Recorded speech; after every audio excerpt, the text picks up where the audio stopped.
नमस्कार। और आज के इस वीडियो में जानेंगे कि जो सर्वे हो रहा है उसमें प्रपत्र 2 कैसे भरते हैं। क्योंकि बहुत सारे लोग ऐसे हैं जो कि प्रपत्र 2 नहीं भर पा रहे हैं और इसको भरवाने के लिए बहुत सारे पैसे भी दे रहे हैं। तो ऐसे में पैसे नहीं दें और ये वीडियो देखकर आप आसानी से प्रपत्र 2 भर सकते हैं। तो वीडियो को अंत तक ज़रूर देखिएगा और अगर अच्छा लगे तो लाइक, शेयर, सब्सक्राइब ज़रूर कीजिएगा ताकि इस तरह का वीडियो हम और बना सकें। तो चलिए, तो देखिए प्रपत्र 2 कैसे फिल करते हैं। अगर कहीं भी आपको फॉर्म भरने में दिक्कत हो रहा है तो वो आप कमेंट बॉक्स में कमेंट करके बतावें, हम आपको जहाँ तक होगा आपको हेल्प करेंगे।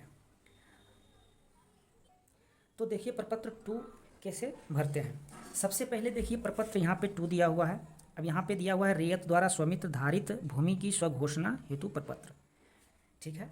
उसके बाद देखिए यहाँ पे दिया हुआ है राजस्व ग्राम, दिया हुआ है यहाँ पे राजस्व ग्राम। राजस्व ग्राम में मतलब होगा जिस मौजा में आपका ज़मीन है। राजस्व मतलब हो गया मौजा, जिस मौजा में आपका ज़मीन है उस मौजा का नाम लिखना है यहाँ पे।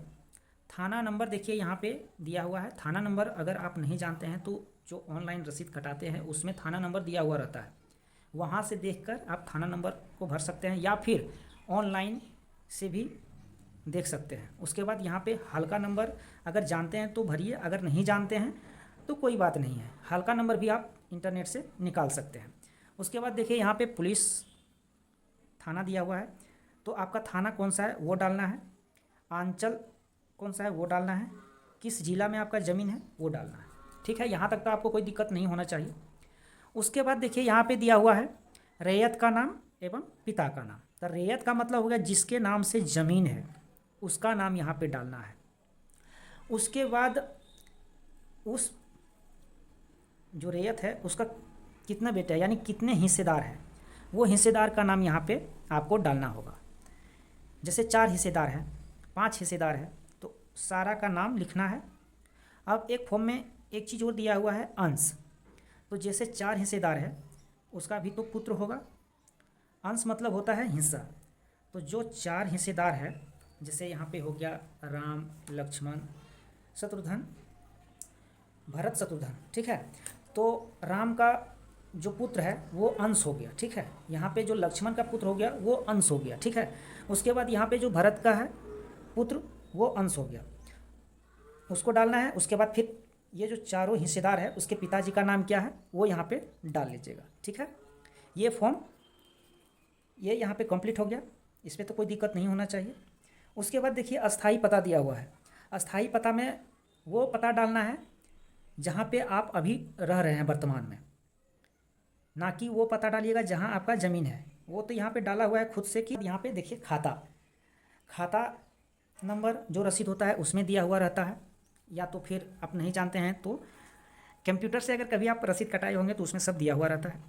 तो पहले पुराना अगर खाता नंबर दिया हुआ है तो पहले पुराना डालिएगा, उसके बाद नया डालिएगा। खासरा नंबर भी पहले पुराना डालिएगा उसके बाद नया डालिएगा। अब देखिए यहाँ रकबा, रकबा मतलब हो गया कितना आपका ज़मीन है, ठीक है। रकबा मतलब कितना आपका ज़मीन है, तो कितना डिसमिल है, कितना एकड़ है वो आपको यहाँ पे डालना है। तो यहाँ पे देखिए 1 एकड़ में 100 डिसमिल होता है, 100 डिसमिल बराबर 1 एकड़, ठीक है। तो यहाँ पे एकड़ को निकालने के लिए डिसमिल से भागा देना पड़ेगा तो वो निकल जाएगा। उसके बाद यहाँ पे देखिए आपका ज़मीन ज़्यादा है, जैसे 555 डिसमिल है तो उसको हेक्टेयर में बदलने के लिए आपको देखिए 1 हेक्टेयर में 247 डिसमिल होता है, 1 हेक्टेयर में 247 डिसमिल होता है। इसको इससे भागा देने पर आपका एकड़ में ज़मीन निकल जाएगा, वो यहाँ पे आप डाल लीजिएगा, ठीक है। अब यहाँ आता है चौहद्दी। तो चौहद्दी देखिए इस तरह से आपको बनाना है, ठीक है। उसके बाद यहाँ पे चौहद्दी में आपका दक्षिण में कौन सा किसान है, उत्तर में कौन सा किसान है, पश्चिम में कौन सा किसान है, पूर्व में कौन सा किसान है। अब जो अभी जिंदा है उसका नाम लिखना है, जो डेट कर गया उसका नाम नहीं लिखना है, जो प्रेजेंट में है उसका नाम लिखना है, ठीक है। इस तरह से आप चौहद्दी बना सकते हैं और सबका नाम लिख सकते हैं। अब हो गया किस्म ज़मीन। तो आपका जो ज़मीन है वो किस तरह का है, यानी उसमें क्या चीज़ आप करते हैं। तो यानी जो ज़मीन पर आप घर बना चुके हैं तो यहाँ पे घर डालना है, या तो फिर आपका ज़मीन में खेती होता है तो वो खेतिहर ज़मीन डालिएगा, या तो फिर फसल उगाते हैं तो वो फसल डालना है। ये हो गया किस तरह का ज़मीन है। अब लगान देखिए, लगान का मतलब हो गया कि जो आप ज़मीन का रसीद जो कटाते हैं उसमें जो पैसा देते हैं उसी का मतलब हुआ लगान। यानी आप सरकार को जो पैसा कटाते हैं वो पैसा सरकार को, तो उसी का लगान कहते हैं। यानी साल भर में आप कितना पैसा सरकार को दे रहे हैं उसको यहाँ पे डालना है, जो आप रसीद कटाते हैं वो यहाँ पे अमाउंट डालना है, ठीक है। अब जमाबंदी संख्या, तो जमाबंदी संख्या आप कैसे जानेंगे, तो वो आपका रसीद पर होता है। तो जमाबंदी संख्या वो नहीं डालना है जो पुराना वाला रसीद है उस पर, वो नहीं डालना है। जो अभी नया ऑनलाइन के द्वारा रसीद कटाए हुए हैं उसमें कंप्यूटरकृत आधारित जमाबंदी संख्या दिया हुआ है, वो यहाँ पे डालना है, वो यहाँ पे डाल लीजिएगा, ठीक है।